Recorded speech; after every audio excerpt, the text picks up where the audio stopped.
श्री राधा वल्लभ लाल की जय। श्री हृदयवंश चंद्रजू महाराज की जय। जय जय श्री राधा।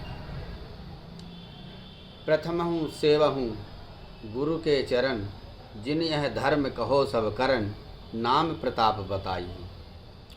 श्री हरिवंश नाम अनुसरहूँ, निस्दिन गुरु को सेवन करहूँ, सकल समर्पण प्राण धन।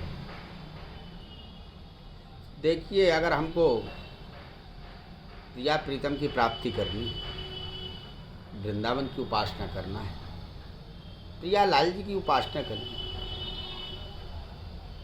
तो सर्वप्रथम संबंध का विषय आता है कि संबंध कौन करावे। संबंध मतलब एक दूसरे का परिचय कराने वाला। जब हम किसी बेटी के विवाह का प्रस्ताव रखते हैं तो हमारा संबंध कौन कराता है? कोई आचार्य ब्राह्मण के द्वारा वो संबंध जानने की कोशिश करते हैं और वो बताते हैं कि ये ऐसे ऐसे ऐसे। ऐसे ही जब हमारे ठाकुर जी जो हैं या जो भी आप इष्ट की उपासना करते हैं, उन इष्ट की उपासनाओं में उनसे संबंध कराने वाला कोई होता है, और वह कौन है? वह है गुरु।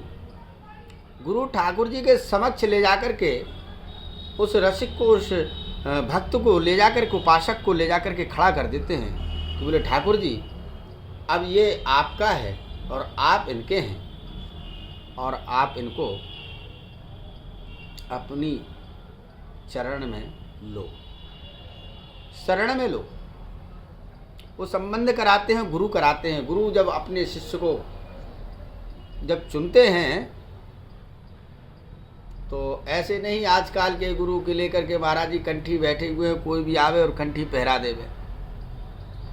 पहले बड़े ठोक बजा करके गुरु बनाए जाते थे और ठोक बजा करके ही शिष्य बनाए जाते थे। आप तो थोक के भाव में बनवा लो अब तो थोक के भाव में बन जाते हैं। कट्टे कमरे में बैठ जाइए, कंठी एक नहीं, 1000 नहीं, 2000 नहीं, जैसा भी है, जो भी है,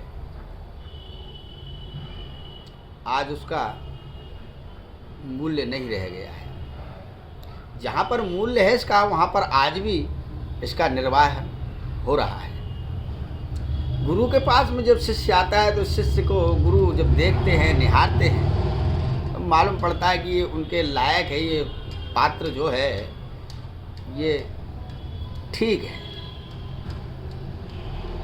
तब जाकर के उनको गुरु जो है 4 वस्तु उनको प्रदान करते हैं। प्रथम तो उनको तिलक स्वरूप जो है, दूसरी उनकी कंठी, तीसरा उनका जो कान में जो गुरु शरणागति मंत्र होता है वह प्रदान करते हैं।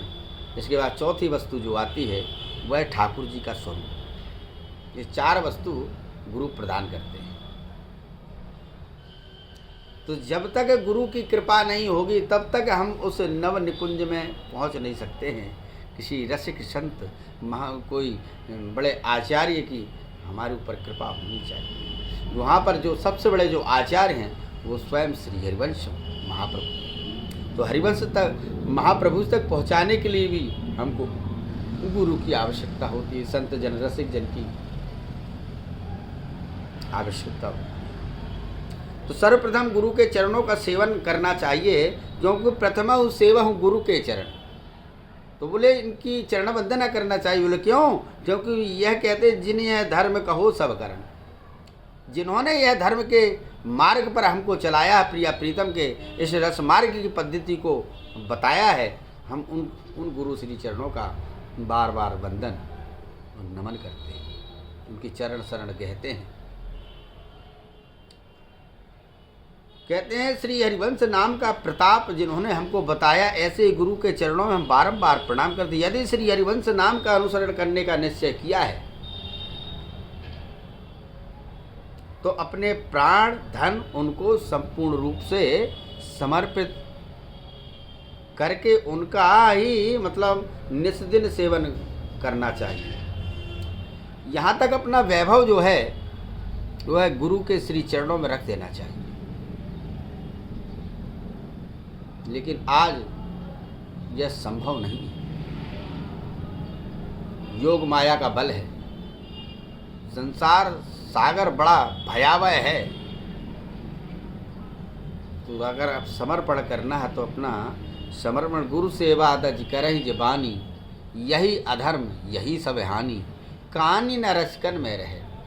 कहते महाराज जो साधक गुरु सेवा छोड़कर अन्य साधकों को मानता है और कहते हैं कि महाराज वह नहीं समझते कि यही अधर्म और यही उनकी हानि है। गुरु सेवा तजी, जो गुरु सेवा को तजता है, करहि जे बानी, उनके वाणी का उनका अनुसरण नहीं करते हैं, यही अधर्म यही सब हानि, यही अधर्म है और इसी से ही जीव की हानि होती है। सकल समर्पण प्रण, मतलब सकल समर्पण अपना जो है श्री गुरु के चरणों में रखना चाहिए और गुरु को ही भजना चाहिए, जिन्होंने श्री हरिवंश नाम का बीज हमारे हृदय रूपी खेत में अंकुरित किए। क्योंकि गुरु और गोविंद में भेद नहीं किया जा सकता। गुरु गोविंद न भेद कराई, संतत सकल सुनहु चितलाई, श्री हरिवंश प्रताप यश।